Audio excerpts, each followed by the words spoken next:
क्या आपने कभी महसूस किया है कि कोई जगह या सामान्य स्थिति अचानक डरावनी बन जाती है? आप जिस कहानी को जानने वाले हैं वह होरासियो क्विरोगा द्वारा लिखी गई एक क्लासिक हॉरर कहानी है, एल अल्मोहादोन डी प्लूमास। इस चिंताजनक कथा के माध्यम से हम एलिसिया की त्रासदी और कैसे उसकी जिंदगी हमेशा के लिए बदल गई इसका पता लगाएंगे। क्या रहस्य छुपा था उस पंखों वाले तकिए में? इसे जानने के लिए हमारे साथ बने रहें। एलिसिया की हनीमून एक लंबी और ठंडी कंपकंपी की तरह थी। हालांकि वह अपने पति जॉर्डन से गहराई से प्यार करती थी। वह एक दूर और कठोर स्वभाव का आदमी था।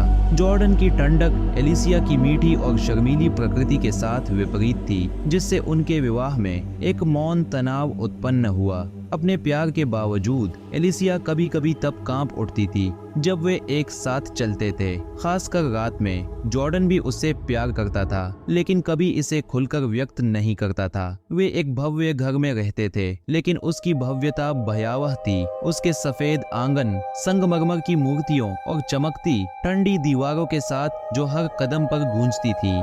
समय के साथ एलिसिया ने कमजोरी महसूस करनी शुरू कर दी, बिना यह जाने कि क्यों। एक दिन फ्लू के हमले के बाद वह जॉर्डन के साथ बगीचे में गई, लेकिन अपने परिवेश में थोड़ी सी भी रुचि नहीं दिखाई। उस शाम जब जॉर्डन ने उसे प्यार से सहलाया तो एलिसिया फूट फूट कर रोने लगी, अपने अंदर छिपी हुई सारी डर और उदासी को बाहर निकालते हुए। उस दिन के बाद से एलिसिया फिर कभी बिस्तर से नहीं उठी। जॉर्डन के डॉक्टर ने उसकी चरम कमजोरी का कोई स्पष्ट कारण नहीं ढूंढ पाया। एलिसिया दिन प्रतिदिन और कमजोर होती गई और उसकी एनीमिया और गंभीर और अजीब हो गई, जैसे कि उसकी जिंदगी धीरे धीरे गायब हो रही हो। बेडरूम हमेशा अंधेरे और खामोशी में डूबा रहता था और एलिसिया सोती रहती थी, जबकि जॉर्डन घर के अंदर बेचैन होकर टहलता रहता था। जल्द ही एलिसिया को भ्रामक दृश्य होने लगे। उसने राक्षसों को अपने बिस्तर की ओर रेंगते हुए देखा और वह उन चीजों से आतंकित होकर चिल्लाने लगी जो केवल वही देख सकती थी।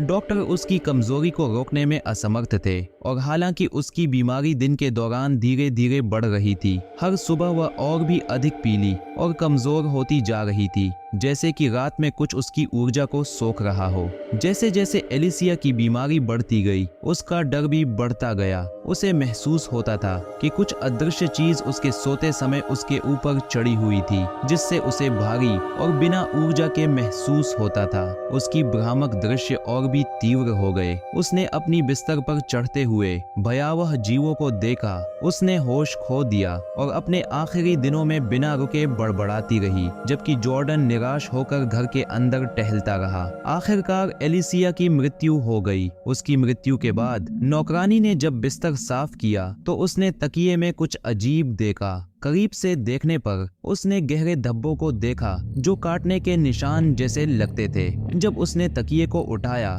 तो उसने देखा कि वह बहुत भारी था। उसने जॉर्डन को बुलाया जो घबराया हुआ आया और उसने तकिए के कवर को काट दिया। जैसे ही उन्होंने उसे खोला, एक भयानक प्राणी, एक विशाल परजीवी को पाया गया जो उन सभी रातों में एलिसिया के खून को चूसता रहा था जब वह कमजोर हो रही थी। यह परजीवी, जो आमतौर पर बहुत छोटा होता है, एलिसिया के खून को चूसने से अत्यधिक बड़ा हो गया था, जिससे उसकी मौत हो गई। तकिए को रोजाना हिलाने से उसका विकास रुक गया था, लेकिन जब एलिसिया बिस्तर पर हिलने में असमर्थ हो गई तो प्राणी को बिना किसी रुकावट के खाने का पूरा मौका मिल गया। केवल 5 दिन और 5 रातों में उस प्राणी ने एलिसिया की जिंदगी को खत्म कर दिया।